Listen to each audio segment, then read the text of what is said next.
4 novembre 1995. La place des rois d'Israël à Tel Aviv est noire de monde.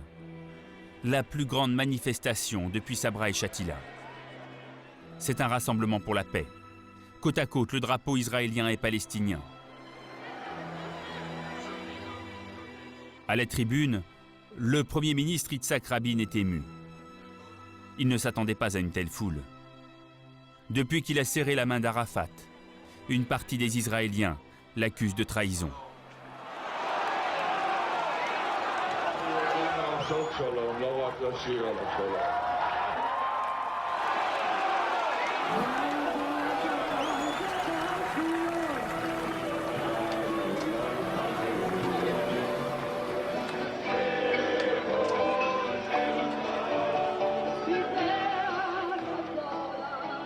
Les quelques paroles de cette chanson seront ses derniers mots.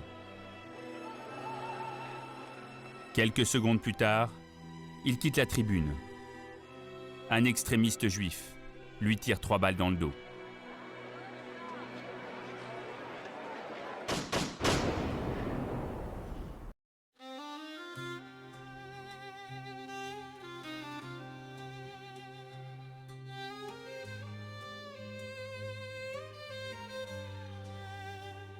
Dirt on their young faces, a fading light within. Little hands clutching what might have been. Dreams like fragile glass, scattered and torn. Avec l'ancien officier français et analyste militaire Guillaume Ancel. Bonsoir, Monsieur Ancel. Bonsoir. Alors, d'un point de vue militaire, justement, que pensez-vous de ce plan qui est présenté pour prendre le contrôle de la ville de Gaza? C'est une catastrophe, parce qu'on se souvient que depuis 2 semaines, le monde entier regarde Israël en disant « mais c'est pas possible, en plus de la guerre, vous pouvez pas affamer la population de Gaza ». Et on s'attendait sincèrement à un cessez-le-feu qui en plus aurait permis de sortir la vingtaine d'otages encore vivants israéliens. Et c'est pas du tout ce que choisit Netanyahou. Il s'enfuit, on a vraiment l'impression que c'est une forme de fuite en avant de sa part. Il fait encore escalader ce conflit qui était pourtant arrivé à son maximum. Et là où même l'armée israélienne, puisque il y a 2 jours, 600 responsables militaires et de la sécurité israéliens ont dit qu'il fallait arrêter cette guerre. Il faut arriver à sortir de ce conflit. Eh bien, Netanyahou a choisi la voie exactement inverse. Il veut escalader encore ce conflit et il veut maintenant aller prendre le contrôle de la bande de Gaza, contre l'avis de ses militaires, contre l'avis du monde entier. En fait, Netanyahou est devenu fou. Parce que le but avec la prise de cette ville, c'est de vraiment vaincre le Hamas, de le détruire complètement. Mais est-ce que ce sera le résultat selon vous? Mais c'est impossible. Ça fait 22 mois qu'il fait la guerre au Hamas. Le Hamas n'a jamais existé en termes militaires. C'est une organisation terroriste. On ne vainc pas les terroristes avec des bombardements. Par contre, les otages, eux, n'ont aucune chance de survivre à une intensification des combats, alors que ces combats qui durent depuis 22 mois, il y a eu plus de 120 000 bombardements sur la bande de Gaza. La réalité, c'est qu'il n'y a pas eu 60 000 morts. Il y en a probablement près de 120 000. La moitié sont sous les décombres. Donc, qu'est-ce que veut faire Netanyahou de plus vis-à-vis de la population gazaoui? C'est inimaginable. Le Hamas n'existe quasiment plus. Par contre, il avait promis qu'il sortirait les otages vivants, et on voit bien que la seule fois où Israël a obtenu la libération d'otages, c'était en échange d'un cessez-le-feu. Donc, de toute façon, le Hamas n'est plus une menace, ni Gaza, pour Israël. Sérieusement, c'est pas le Hamas, dans l'état dans lequel il est aujourd'hui, qui va menacer de destruction l'État d'Israël. Par contre, Netanyahou menace l'avenir d'Israël parce que ce à quoi on assiste aujourd'hui relève clairement du crime de génocide. Ces bombardements totalement indiscriminés et disproportionnés vis-à-vis de la population civile, auquel il faut cumuler maintenant un phénomène de famine. On sait que des centaines de milliers de gens sont malnutris aujourd'hui sur la bande de Gaza, une famine qui est organisée par le gouvernement Netanyahou, puisque c'est eux qui empêchent l'aide humanitaire de rentrer à un flux suffisant. Vous avez parlé des otages. Justement, il en resterait une vingtaine d'otages vivants dans la bande de Gaza. Quel est le risque d'une opération comme celle-là? Parce que c'est la préoccupation qu'on a entendue aujourd'hui de la part de la communauté internationale, des familles des otages. Au Canada, même chose, Mark Carney. On pense à ces otages et en quoi une opération délicate comme celle-là représente un risque immense? En fait, depuis le début, Netanyahou avait un arbitrage à faire entre est-ce qu'il faisait la guerre au Hamas ou est-ce qu'il sortait les otages. Il a choisi de faire la guerre au Hamas. Mais en fait, il confond le Hamas avec l'intégralité de la population de Gaza. Donc maintenant, s'il veut sortir les derniers otages vivants, qui sont probablement pas plus d'une vingtaine aujourd'hui sur les 49 recensés, eh bien, il est obligé de négocier avec le Hamas, ce qui n'empêchera pas après d'écarter le Hamas en tant que formation politique. Je rappelle que la bande de Gaza est maintenant détruite à plus de 80%. Monsieur Ancel, est-ce qu'on peut parler des forces en présence, justement, parce que du côté israélien, il y a de la distension au sein même des rangs de l'armée israélienne. Est-ce que les effectifs militaires sont suffisants pour mener à bien cette opération? En fait, les militaires israéliens ont toujours été assez sceptiques sur l'opération qui était menée contre Gaza. Les militaires israéliens craignent en particulier qu'un jour, on les accuse de complicité de crimes de génocide. Par conséquent, ils ne veulent pas être impliqués. C'est ce qu'ont dit les anciens chefs militaires qui sont opposés à la continuation de la guerre. Ils disent qu'il faut arriver à sortir de la guerre. La déclencher, c'est une chose. En sortir est beaucoup plus important. Et ça, c'est une décision politique. Or, même le chef d'état-major actuel de Tsahal, de l'armée israélienne, a dit pendant les réunions, pendant les débats du cabinet de sécurité du Premier ministre, Benjamin Netanyahou, qu'il était opposé à cette option. Parce que ça veut dire qu'il faudrait mobiliser encore plus de soldats israéliens et continuer cette guerre pendant des mois. Au passage, il y a eu presque 500 morts dans l'armée israélienne, dans ces combats qui n'en sont pas vraiment, puisque en réalité, en face, ils n'ont pas d'opposition militaire. Et ils ont fait plus de 120 000 morts, 400 000 blessés.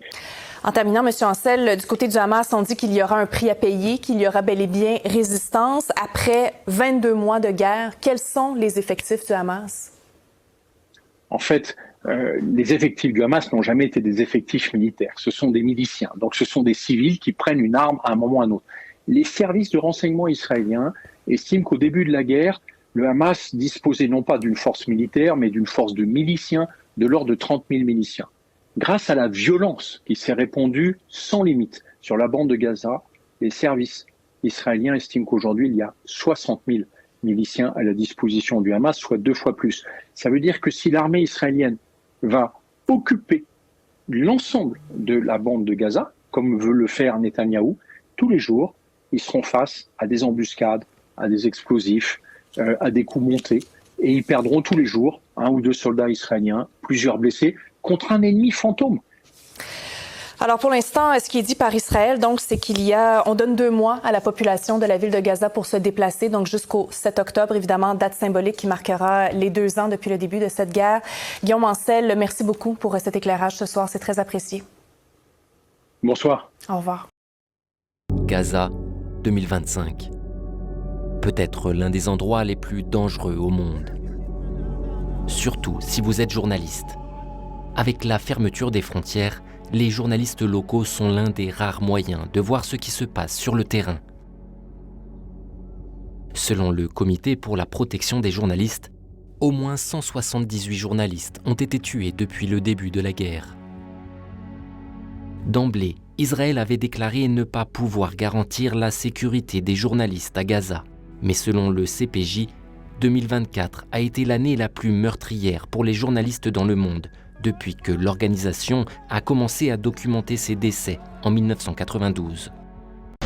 C'est la dernière image qu'Anas Al-Sharif, journaliste pour Al Jazeera, a partagée depuis Gaza. Il y a quelques jours, il filmait aussi un bombardement et la panique près de l'hôpital Al-Shifa à Gazaville, où il vient d'être tué cette nuit par une frappe israélienne qui visait sa tente juste ici.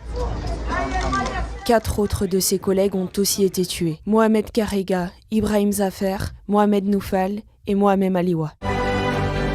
En direct, Al Jazeera leur a rendu hommage. We start with breaking news coming out of Gaza, where Israel has murdered 5 Al Jazeera staff in Gaza City, including correspondent Anas al-Sharif. Sharif has been murdered along with 4 other Al Jazeera staff in a drone strike. Anas al-Sharif, père de famille de 28 ans, était devenu l'un des visages de la chaîne. He became one of the key voices from the front lines. Depuis le 7 octobre et l'attaque du Hamas contre Israël, il couvrait sans relâche les frappes israéliennes dans la bande de Gaza. Il avait décidé de poursuivre son travail après le décès de son père, tué en décembre 2023 dans le camp de réfugiés de Jabalia. Il documentait aussi avec son téléphone les conditions de vie dans l'enclave, les morts, les blessés et la famine. Tsahal a confirmé avoir ciblé le journaliste, le qualifiant de terroriste qui se fait passer pour un journaliste. Il était le chef d'une cellule terroriste au sein de l'organisation terroriste Hamas et était responsable de la préparation d'attaques de roquettes contre des civils israéliens et les troupes. Al Jazeera et le Comité pour la protection des journalistes dénoncent de leur côté une campagne de diffamation contre Anas al-Sharif et démentent ces accusations.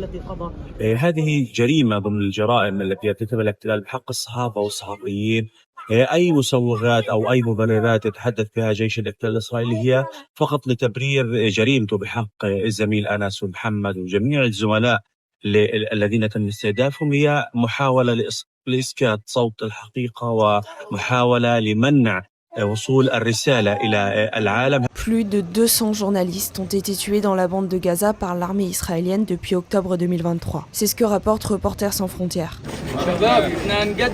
Le gouvernement israélien, qui a annoncé un nouveau plan d'opération pour prendre le contrôle de la bande de Gaza, n'autorise pas la presse internationale à travailler librement sur le territoire. Les médias étrangers s'appuient donc sur des correspondants locaux qui payent un lourd tribut au conflit. Sur les réseaux d'Anas al-Sharif, ce matin, un texte posthume a été publié, des mots écrits par le journaliste en avril dernier en cas de décès. Un appel à ne pas oublier Gaza.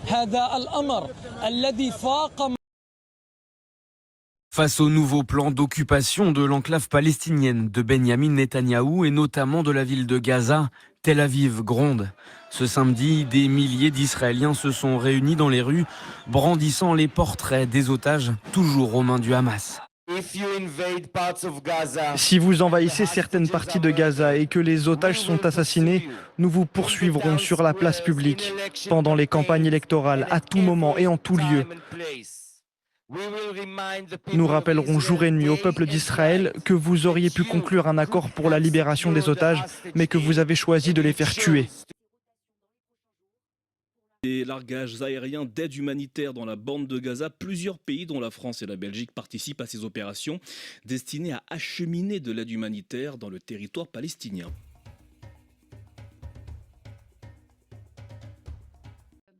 Ces largages, en fait, c'est non seulement dangereux, c'est aussi insuffisant et ça coûte cher. Alors pourquoi c'est dangereux?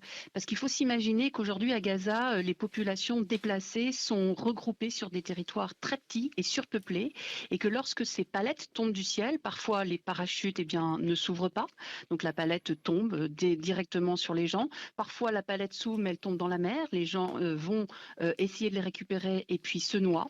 Et puis parfois les palettes, même avec les parachutes, tombent sur les tentes puisque nous sommes dans des espaces surpeuplés et blessent les gens. Le 27 juillet, par exemple, lorsqu'il y a eu les premiers largages, il y a au moins 11 personnes qui auraient été blessées par ces palettes qui sont tombées du ciel. Ensuite, c'est largement insuffisant parce que un largage aérien, par exemple, la France a promis 4 vols avec chaque fois 10 tonnes qui seront livrées. Un seul camion qui passerait par la voie terrestre peut livrer des dizaines de tonnes d'aide. Et puis enfin, ça coûte très cher, beaucoup plus cher que tout ce qu'il est possible de faire par voie terrestre.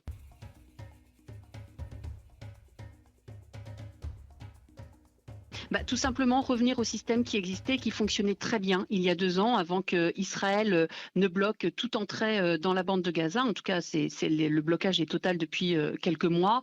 Il y avait un système qui fonctionnait bien, qui était coordonné par les Nations Unies, auquel participe CARE, et qui passe par des voies terrestres, des routes, des points de passage, qui sont une livraison d'aide humanitaire digne, dans le respect de la personne humaine, organisée, professionnelle. Aujourd'hui, ce à quoi on assiste en réalité à Gaza, c'est du jamais vu en réalité dans le délitement de l'organisation de l'aide humanitaire. Aujourd'hui, CARE et tout le monde, nous ce qu'on appelle, on appelle à l'ouverture, à la réouverture de tous les points de terrestre et à ce que l'ONU continue à pouvoir faire son travail de coordination.